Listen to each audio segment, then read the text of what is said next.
ಭಯೋತ್ಪಾದಕರ ಬಗ್ಗೆ ಮಾತಾಡ್ತೀರಿ. ಪ್ರಧಾನಮಂತ್ರಿಗಳು ಅದರ ಬಗ್ಗೆ ಚಿಂತೆ ಇರಲಾರ್ದ ಬಿಹಾರದ ಚುನಾವಣೆ ಒಳಗ ಭಾಷಣ ಮಾಡಕ್ ಹೋಗಿದ್ದೀರಿ. ಪುಲ್ವಾಮಾ ದಾಳಿ ಆಯ್ತು, ಏನೋ ಸೈನಿಕರು ಬಾಂಬ್ ಬ್ಲಾಸ್ಟ್ ಸತ್ರು. 40 ಟನ್ನು ಬಂತಲ್ಲ ಬಾಂಬು, ಅದು ಎಲ್ಲಿಂದ ಬಂತು ಅನ್ನೋದು ಇವತ್ತಿನವರೆಗೂ ತನಿಖೆ ಮಾಡಿಲ್ಲ. ನೀವು ದೇಶಭಕ್ತಿ ಬಗ್ಗೆ ಮಾತಾಡ್ತೀರಾ? ಒಂದ್ಸತಿ ನೆನಪು ಮಾಡ್ಕೊಳ್ರಿ, ನಿಮಗೆ ಮೋದಿ ಅವ್ರನ್ನ ಎಂದೂ ಪಾಕಿಸ್ತಾನದವ್ರು ಕರೆದಿಲ್ಲ. ಆದ್ರೆ ಪ್ರಧಾನಮಂತ್ರಿ ಆದ್ಮೇಲೆ ನಿಮಗೆ ಬಿರಿಯಾನಿ ತಿನ್ನೋ ಆಸೆ ಆಗಿತ್ತು, ನೇರವಾಗಿ ಪಾಕಿಸ್ತಾನಕ್ಕೆ ಹೋದ್ರಿ. ನೀವು ಜನ ಆಕ್ರೋಶ ಯಾತ್ರೆಯನ್ನ ಕರ್ನಾಟಕದ ಮಾಡೋಕ್ಕಿಂತ ದೆಹಲಿ ಒಳಗೋಗಿ ಮೋದಿ ಅವ್ರ ಮನೆ ಮುಂದೆ, ಅಮಿತ್ ಶಾ ಅವ್ರ ಮನೆ ಮುಂದೆ ಮಾಡಿದ್ರೆ ಅವರಾದ್ರೂ ಎಚ್ಚರಾಗಿ ಪೆಟ್ರೋಲ್ ಡೀಸೆಲ್ ಬೆಲೆ ಆದ್ರೂ ಇಳಿಸ್ತಾರೆ.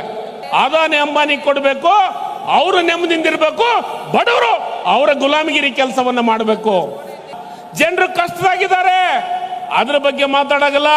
ರಾಜ್ಯ ಸರ್ಕಾರ ಸನ್ಮಾನ್ಯ ಸಿದ್ದರಾಮಯ್ಯ ಸಾಹೇಬರು ಮತ್ತು ಎಐಸಿಸಿ ಅಧ್ಯಕ್ಷರು ರಾಹುಲ್ ಗಾಂಧಿ ಅವರು ಕಾಂಗ್ರೆಸ್ ಅಧಿಕಾರಕ್ಕೆ ಬಂದ್ರೆ ರಾಜ್ಯದೊಳಗೆ 5 ಗ್ಯಾರಂಟಿಗಳನ್ನ ಕೊಡ್ತೀನಿ ಅಂತ ಪ್ರಮಾಣ ಮಾಡಿದ್ರು. ಆ 5 ಗ್ಯಾರಂಟಿಗಳನ್ನು ಕೊಟ್ರೆ ಆ 5 ಗ್ಯಾರಂಟಿಗಳ ಬಗ್ಗೆ ಟೀಕೆಯನ್ನ ಮಾಡುವಂತ ಕೆಲಸವನ್ನ ಮಾಡ್ತಾರೆ. ಬಿಜೆಪಿಯ ಮಿತ್ರರಿಗೆ, ಬಡವರಿಗೆ ಯೋಜನೆಗಳನ್ನು ಕೊಡಬಾರ್ದು. ಇವ್ರಿಗೇನಿದ್ರು ಯೋಜನೆ ಅದಾನಿ ಅಂಬಾನಿಗೆ ಕೊಟ್ಟರೆ ಮಾತ್ರ ಬಹಳ ಖುಷಿಯನ್ನ ಪಡುವಂತ ಕೆಲಸವನ್ನ ಮಾಡ್ತಾರೆ. ನೀವು ನೋಡಿ, ಒಂದೇ ಒಂದು ಯೋಜನೆ ಹೇಳಿ, 12 ವರ್ಷ ಈ ದೇಶದೊಳಗೆ ಅಧಿಕಾರ ಮಾಡ್ತಾ ಇದೆ ಮೋದಿ ಅವರು. ರೈತರಿಗೆ ಒಂದು ಯಾವುದಾದ್ರೂ ನೀರಾವರಿ ಯೋಜನೆ ಮಾಡಿದಾರ? ಈ ದೇಶದೊಳಗೆ ಯಾರಿಗಾದ್ರೂ ಕಾರ್ಮಿಕರಿಗೆ ಒಂದು ಯೋಜನೆಯನ್ನ ಕೊಟ್ಟಿದ್ದಾರ? ಈ ದೇಶದೊಳಗೆ ಸಾಮಾನ್ಯರಿಗೆ, ಮಹಿಳೆಯರಿಗೆ ಏನಾದ್ರೂ ಯೋಜನೆ ಕೊಟ್ಟಿದ್ದಾರ? ಕೊಟ್ಟಿಲ್ಲ. ಅವ್ರಿಗೆ ಅದಾನಿ ಅಂಬಾನಿ ಕೊಡಬೇಕು, ಅವರು ನೆಮ್ಮದಿಂದಿರ್ಬೇಕು, ಬಡವರು ಅವರ ಗುಲಾಮಗಿರಿ ಕೆಲಸವನ್ನ ಮಾಡಬೇಕು. ಅದಕ್ಕೆ ಬಂಧುಗಳೇ, ಇವತ್ತು ನಾವೆಲ್ಲರೂ ಎಚ್ಚರ ಆಗ್ಬೇಕಾಗಿದೆ. ಬೆಲೆ ಏರಿಕೆ ಗಗನಕ್ಕೇರಿದೆ, ಪೆಟ್ರೋಲ್ ಡೀಸೆಲ್ ಬಗ್ಗೆ ಗಗನಕ್ಕೇರಿದೆ, ಅದ್ರ ಬಗ್ಗೆ ಮಾತಾಡಂಗಿಲ್ಲ. ಇವತ್ತ ಏನಾದ್ರೂ ಸಾಮಾನ್ಯ ವಸ್ತು ಬೆಲೆ ಏರಿಕೆ ಆಗ್ಬೇಕಾದ್ರೆ ಪೆಟ್ರೋಲ್ ಡೀಸೆಲ್ ಬೆಲೆ ಏರಿದ್ರೆ ಮಾತ್ರ ಸಾಧ್ಯ. ಆದ್ರೆ ಇವರು ಕಾಂಗ್ರೆಸ್ ಆಕ್ರೋಶ ಯಾತ್ರೆ ಅಂತ ಹೊಂಟಿದ್ದಾರೆ. ಯಾರು? ವಿಜೇಂದ್ರ ಅವರು, ಆರ್ ಅಶೋಕ್ ಅವರು. ನಾನು ಹೇಳ್ತೀನಿ ಬಂಧುಗಳೇ, ವಿಜೇಂದ್ರ ಅವರೇ, ಆರ್ ಅಶೋಕ್ ಅವರೇ, ನೀವು ಹುಬ್ಬಳ್ಳಿ ಒಳಗ ಆಕ್ರೋಶ ಯಾತ್ರೆ ಮಾಡೋದು ಬೇಕಾಗಿಲ್ಲ. ನೀವು ಆಕ್ರೋಶ ಯಾತ್ರೆ ದೆಹಲಿ ಒಳಗ ಮೋದಿ ಅವರ ಮನೆ ಮುಂದೆ ಆಕ್ರೋಶ ಯಾತ್ರೆಯನ್ನ ಮಾಡಿದ್ರೆ ಅವ್ರಿಗೆ ಅರಿವಾಗುತ್ತೆ ಜನರು ಆಕ್ರೋಶ ಆಗಿದ್ದಾರೆ ಈ ದೇಶದೊಳಗ, ರಾಜ್ಯದೊಳಗ ಅನ್ನೋ ಮಾತನ್ನ. ಎಂದಾದ್ರೂ ಹೋಗಿದ್ದೀರಾ? ಮೋದಿ ಅವರ ಹತ್ರ ಕೇಳಿದ್ದೀರಾ? ಆ ತಾಕತ್ತು ನಿಮಗೆ ದಮ್ಮು ಇಲ್ಲ. ಜನ ಆಕ್ರೋಶ ಅಂತ ಇವರಿಗೆ ಇದೇ ರಾಜ್ಯದೊಳಗ ನಿಮಗೆ ಆಕ್ರೋಶವನ್ನ ಮಾಡಿ ಇವತ್ತು 68ಕ್ಕೆ ತಂದಿಟ್ಟಿದ್ದಾರೆ. ಆದ್ರೂ ನಿಮಗೆ ಅರಿವಿಲ್ಲ. ನಾನು ಇವತ್ತು ಕೇಳಲಿಕ್ಕೆ ಇಷ್ಟಪಡ್ತೀನಿ ಬಂಧುಗಳೇ, ನೀವು ಜನ ಆಕ್ರೋಶ ಯಾತ್ರೆಯನ್ನ ಕರ್ನಾಟಕದ ಮಾಡೋಕ್ಕಿಂತ ದೆಹಲಿ ಒಳಗೋಗಿ ಮೋದಿ ಅವ್ರ ಮನೆ ಮುಂದೆ, ಅಮಿತ್ ಶಾ ಅವ್ರ ಮನೆ ಮುಂದೆ ಮಾಡಿದ್ರೆ ಅವರಾದ್ರೂ ಎಚ್ಚರಾಗಿ ಪೆಟ್ರೋಲ್ ಡೀಸೆಲ್ ಬೆಲೆ ಆದ್ರೂ ಇಳಿಸ್ತಾರೆ. ಆದ್ರೆ ನೀವು ಇಲ್ಲಿ ಜನ ಆಕ್ರೋಶ ಮಾಡಿದ್ರಿ. ಕರ್ನಾಟಕದ ಜನತೆ ಬಹಳ ಬುದ್ಧಿವಂತರಿದ್ದಾರೆ. ಇದೇ ಮೋದಿ ಅವರು, ಇದೇ ಅಮಿತ್ ಶಾ ಅವರು ಚುನಾವಣೆ ಟೈಮ್ದೊಳಗ ಕನಿಷ್ಠ 68ರಿಂದ 70 ಸತೆ ಬಂದ್ರು ಕಾಂಗ್ರೆಸ್ಗೆ 136 ಸೀಟುಗಳನ್ನು ಕೊಳಿಸುವಂತ ಕೆಲಸವನ್ನ ಈ ರಾಜ್ಯದ ಜನತೆ ಮಾಡಿದೆ ಅನ್ನೋದನ್ನ ನೆನಪಿಟ್ಕೋಬೇಕು. ನೀವು ಒಂದ್ಸತೆ ವಿಚಾರ ಮಾಡಿ. ಇವರೊಬ್ಬರೇ ದೇಶಭಕ್ತರು. ಈ ದೇಶದೊಳಗ ಇವರಷ್ಟೇ, ಇವರಿದ್ರೆ ಮಾತ್ರ ದೇಶ ಉಳಿತಾ ಇದೆ ಅನ್ನೋದು. ಸ್ವಾಮಿ ಮೋದಿ ಅವರೇ, ಇವತ್ತು ಅಧಿಕಾರಕ್ಕೆ ಬಂದು ನೀವು 12 ವರ್ಷ ಆಯ್ತು. ಈ ದೇಶದೊಳಗ ಬಲೋ ಭಾರತ್ ಮಾತಾಕಿ ಅಂತ ಹೇಳಿದವರು ಕಾಂಗ್ರೆಸ್ ಪಕ್ಷದವರು, ಜೈ ಜವಾನ್ ಜೈ ಕಿಸಾನ್ ಅಂತ ಹೇಳಿದವರು ಕಾಂಗ್ರೆಸ್ ಪಕ್ಷದವರು.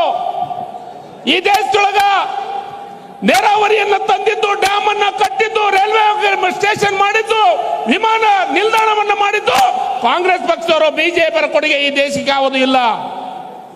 ನೋಡಿ, ಅವ್ರು ಮಾತಾಡ್ತಾರೆ. ಮೊನ್ನೆ ಸಿದ್ದರಾಮಯ್ಯ ಸಾಹೇಬರು ಒಂದೇ ಒಂದು ಮಾತನ್ನ ಹೇಳಿದ್ರು. ಏನಂತ? ಯುದ್ಧ ಅವಶ್ಯಕತೆ ಇಲ್ಲ ಅಂತಂದ್ರು. ಭದ್ರತೆ ಮಾಡಿ ಅಂತಂದ್ರು. ಮೊದಲು ನಮ್ಮ ದೇಶದಾಗ ಭದ್ರತೆ ಮಾಡಿ, ಯುದ್ಧದ ಅವಶ್ಯಕತೆ ಇಲ್ಲ ಅಂದ್ರೆ ಆರ್ ಅಶೋಕ್ ಅವರು, ವಿಜೇಂದ್ರ ಹೇಳಿದ್ರು ಪಾಕಿಸ್ತಾನ ಪರವಾಗಿದ್ದಾರೆ ಸಿದ್ದರಾಮಯ್ಯನವರು ಅಂತ. ನಾನು ಕೇಳ್ತೀನಿ ಸ್ವಾಮಿ, ನಿಮಗೆ ಯುದ್ಧದ ಬಗ್ಗೆ, ದೇಶದ ಬಗ್ಗೆ, ದೇಶದ ಇದ್ರ ಬಗ್ಗೆ, ಭಕ್ತಿ ಬಗ್ಗೆ ನಿಮ್ಮನ್ನ ಕೇಳಿ ಪಡೆಯುವಂತ ಅವಶ್ಯಕತೆ ಕಾಂಗ್ರೆಸ್ ಅವ್ರಿಗಿಲ್ಲ. ನಾವು ಈ ದೇಶದೊಳಗ ಸ್ವತಂತ್ರ ಈ ದೇಶಕ್ಕೆ ಯುದ್ಧ ಮಾಡಿನೂ ತೋರಿಸಿದ್ದೀವಿ.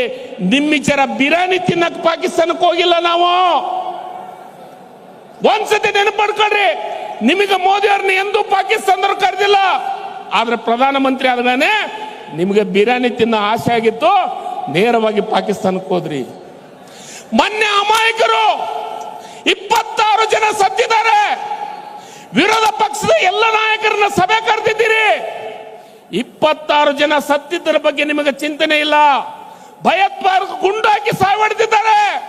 ಇಲ್ಲೇ ಒಂದ್ ಕಡೆ ಭಯೋತ್ಪಾದಕರ ಬಗ್ಗೆ ಮಾತಾಡ್ತೀರಿ, ಪ್ರಧಾನಮಂತ್ರಿಗಳು ಅದರ ಬಗ್ಗೆ ಚಿಂತೆ ಇಲ್ಲಾರ್ದ ಬಿಹಾರದ ಚುನಾವಣೆ ಒಳಗ ಭಾಷಣ ಮಾಡಕ್ ಹೋಗಿದ್ದೀರಿ. ನಾಚಿಕಾಗಲ್ಲ ನಿಮಗೆ? ನಾವು ಇದನ್ನು ಕ್ವಶನ್ ಮಾಡಿದ್ರೆ, ನಾವು ಇದನ್ನು ಪ್ರಶ್ನೆ ಮಾಡಿದ್ರೆ ನೀವು ಹೇಳೋದು ಏನಂತ? ಇವರು ದೇಶದ ಭಕ್ತಿ ಇಲ್ಲ, ಪಾಕಿಸ್ತಾನ ಪರ. ಸ್ವಾಮಿ, ಪಾಕಿಸ್ತಾನದ ವಿರುದ್ಧ ಯುದ್ಧವನ್ನ ಮಾಡಿ ಗೆದ್ದಂತವ್ರು ನಾವು. ನಿಮ್ಮ ವಿಚಾರ ಸುಮ್ಮ ಮಾತನ್ನ ಮಾತಾಡಂಗಿಲ್ಲ, ಬೇರೆ ಉದ್ರಿ ಮಾತಾಡಂಗಿಲ್ಲ. ಪಾಕಿಸ್ತಾನಕ್ಕೆ ತಕ್ಕ ಪಾಠ ಕಲಿತಂತ ಇಂದಿರಾ ಗಾಂಧಿ ಅವರು ನಮ್ಮ ಪಕ್ಷದವರು. ನೀವೊಂದು ಸತಿ ನೆನಪು ಮಾಡ್ಕೊಳ್ಳಿ. 4 ದಿವಸ ಆಯ್ತು ಪತ್ರಿಕೆಯೊಳಗ, ಪೇಪರ್ದೊಳಗ ಪುಲ್ವಾಮಾ ಬಗ್ಗೆ ಮಾತಾಡ್ತಾ ಇದ್ದೀರಿ. ಹಿಂದೆ ಚುನಾವಣೆ ಬಂತಂದ್ರೆ ಇಂಥ ಎಲ್ಲ ಪ್ರಕ್ರಿಯೆಗಳು ಪ್ರಾರಂಭ ಆಗ್ತವೆ ದೇಶದೊಳಗೆ. ನೀವು ನೋಡಿ, ಪುಲ್ವಾಮಾ ದಾಳಿ ಆಯ್ತು, ಏನು ಸೈನಿಕರು ಬಾಂಬ್ ಬ್ಲಾಸ್ಟ್ ಸತ್ರು.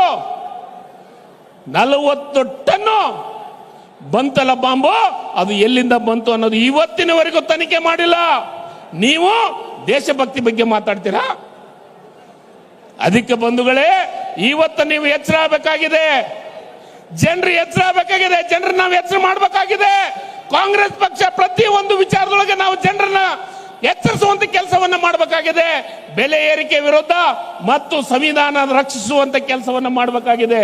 ಅದಕ್ಕೆ ಇವತ್ತ ಈ ಪ್ರತಿಭಟನೆಯನ್ನ ಇಟ್ಕೊಂಡಿದ್ದೀವಿ. ಅದಕ್ಕೆ ಬಂಧುಗಳೇ, ಇವತ್ತು ನಾನು ಒಂದು ವಿಚಾರವನ್ನ ಪ್ರಸ್ತಾಪವನ್ನು ಮಾಡ್ತೀನಿ. ಸಂವಿಧಾನ ರಕ್ಷಣೆ ಆಗಬೇಕಾದ್ರೆ ಕೇಂದ್ರ ಸರ್ಕಾರದ ಬೆಲೆ ಏರಿಕೆ ವಿರುದ್ಧ ನಾವು ಪ್ರತಿಭಟನೆ ಮಾಡಿ ಜನರನ್ನ ಎಚ್ಚರಿಸುವಂತ ಕೆಲಸವನ್ನ ಮಾಡಲಿಕ್ಕೆ ಇವತ್ತು ರಾಜ್ಯ ಸರ್ಕಾರ ಸನ್ಮಾನ್ಯ ಸಿದ್ದರಾಮಯ್ಯನವರು, ಡಿ ಕೆ ಶಿವಕುಮಾರ್ ಅವರು, ಎಐಸಿಸಿ ಅಧ್ಯಕ್ಷರಾದಂತ ಮಲ್ಲಿಕಾರ್ಜುನ ಖರ್ಗೆ ಅವರು, ರಾಹುಲ್ ಗಾಂಧಿ ಅವರು ಈ ಪ್ರತಿಭಟನೆಯನ್ನು ಮಾಡ್ತಾ ಇದ್ದೀವಿ. ಇದಕ್ಕೆ ನಿಮ್ಮೆಲ್ಲರ ಸಹಕಾರ ಇದೆ. ಅದಕ್ಕೆ ನೀವೆಲ್ಲರೂ ಸೇರಿ ಇನ್ನೂ ಹೆಚ್ಚು ಜನರು ಎಚ್ಚರಿಸುವಂತ ಕೆಲಸವನ್ನು ನೀವೆಲ್ಲರೂ ಮಾಡೋಣ ನನ್ನ ಮಾತನ್ನು ಹೇಳಿ ಮಾತಾಡ್ಲಿಕ್ಕೆ ಅವಕಾಶ ಮಾಡಿಕೊಂಡಂತ ನಿಮ್ಮೆಲ್ಲರಿಗೆ ಒಂದ್ಸಿ ನನ್ನ 2 ಮಾತನ್ನು ಮುಗಿಸ್ತೀನಿ. ಜೈ ಹಿಂದ್, ಜೈ ಕರ್ನಾಟಕ. ಧನ್ಯವಾದಗಳು.